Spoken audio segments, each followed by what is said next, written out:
Network.com. Welcome back to Fast Market on the Schwab Network. I'm Diane King Hall alongside Tom White in our Chicago studio. Time now for our cash tag segment, taking a look at Spotify. For that, we want to bring in our next guest. We've got Landon Swan, co-founder of LikeFolio. Landon, appreciate you joining us again today. Got to tip my hat to you for that call on Darden and the data that you had on that one. It's like you talked to the executives ahead of time. I know you have your own data, but listen, what did you know that we didn't know? So let's talk about Spotify today. We're especially tuning in. Listen, this stock has been an outperformer year to date. You've got sentiment data. Talk to us about, kind of what you see as the trends right now. Yeah, I mean, Spotify, and thanks for the hat tip. That Darden, that was a nasty report. We called that one, so very happy about that. But yeah, Spotify is actually one of the top 10 holding for LikeFolio, recommendation for LikeFolio, and has been for a while. I mean, it's clearly the leader. It's taking over, and it's doing something a lot of people didn't think a company like it could do, and it's beating the big boy at his game, right? Apple Music is just being dominated by Spotify. They just have, they built a better mousetrap, frankly. I mean, their product is just much better. And so, with this run from $340 a year ago to $740 now, they're demonstrating their dominance through that better software. And what we're seeing now is a continued expansion of that lead. So right now, Spotify commands about a 72% what we call mind share, where people talking about it or using it. It's about 72%, and then that lead is expanding. As you can see here, they're plus 6% on a year-over-year basis. Now, Apple Music is growing as well. Sirius and Pandora are, they're continuing their decline. They're going to be irrelevant soon, but Spotify is expanding more. Apple's still growing, but not as quickly as Spotify. So they're going to hold on to that 72% lead and continue to expand it. And they're doing some interesting things right now. I mean, when you look at what their model is, they've kind of got, it's obviously ads are a goal of theirs is to get to 20% of revenue. Right now it's 11, so they're trying to get that going. But it's a subscription service. That's primarily what it is. But they're trying to expand the ad angle, the freemium angle, if you will. So right now before this new release, it was just you could use it, and there was some features that you couldn't use, and you listen to ads. But now they're allowing people to, what they call on demand, where you can pick the track or pick the playlist for a little while, and then they say, hey, sorry, you got to subscribe if you want to continue to use this feature. So it's a little bit more of a tease. That freemium angle I think is going to pick up more subscribers, but it's also going to make the product more appealing to users on the free version where it's supported by ads. So I think that's going to be big for them. They've also got the lossless launch that just came out, which is for the more, the audiophiles, I guess, the people that want that really premium music. So they're hitting all the different angles. They're listening to their users. They're building the better product, and everything that we've got says that this price is justified. They're continuing to grow, so we're bullish long term on this one, but very happy where it's at. Again, it's one of the biggest holdings or biggest positions that we recommend to clients right now. Yeah, Landon, we've covered this stock multiple times over the last few years, and it seems like your data is always positive. It feels like it's the Netflix of music streaming, right? You're not going to give up your subscription here, but they've got about 39% of their subscribers are on the premium level.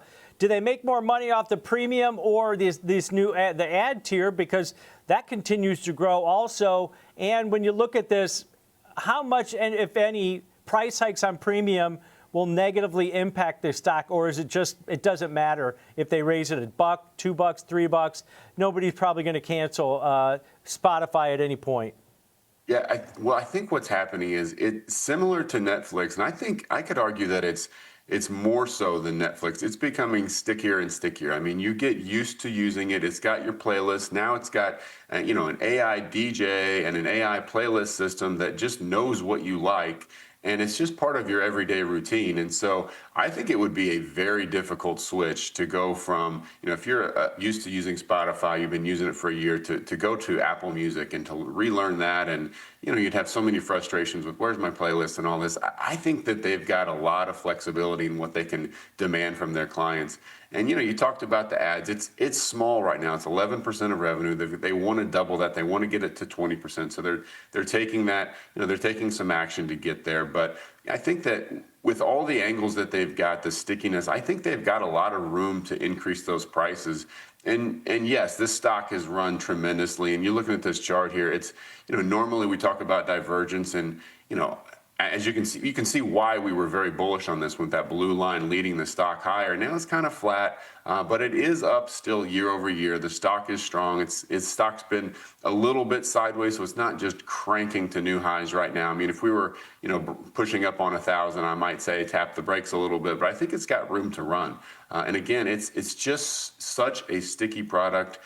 They're listening to users. They're adding small features here and there that are going to be core to people. Like I talked about with that lossless launch, they've got the one-time purchases with audiobooks now.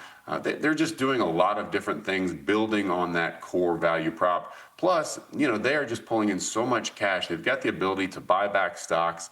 They've got the ability to invest in products, like all these things that they're doing. So they're just in a really, really strong position. And there's just not a lot of reason to bet against them other than the stock price. That's it. That's the only thing you can come up with is, well, the stock's really high, but I think it should be this high. So that's the only negative I can say, is that it's kind of high, but I still think it's got room to the upside.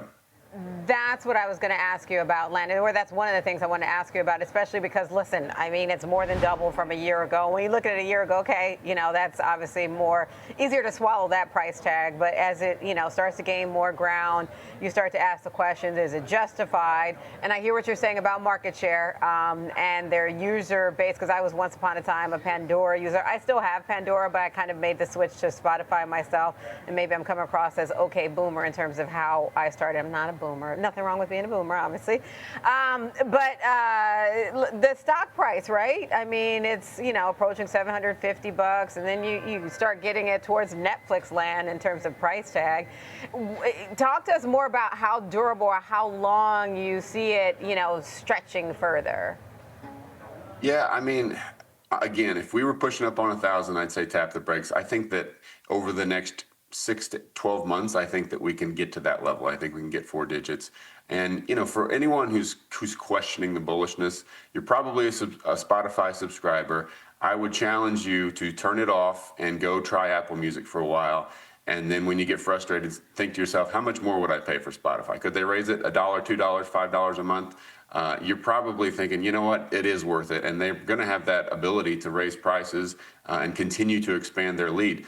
And, it would be different if this huge lead that they had was getting eaten away at by some of these other, smaller companies, or even Apple, the big company. But they're expanding their lead. That's the thing, is once that number starts to go negative and, Apple's bigger than them, or maybe, Sirius or Pandora, comes back somehow, then we'll tap the brakes. Then we'll talk about maybe not. But right now, they've got the lead. They're expanding the lead. They're in a very strong position with a very loyal user base that's only getting more loyal because the product's just continuing to get better. So this is one that I think that you can hold for a long time, buy shares and throw it in the vault.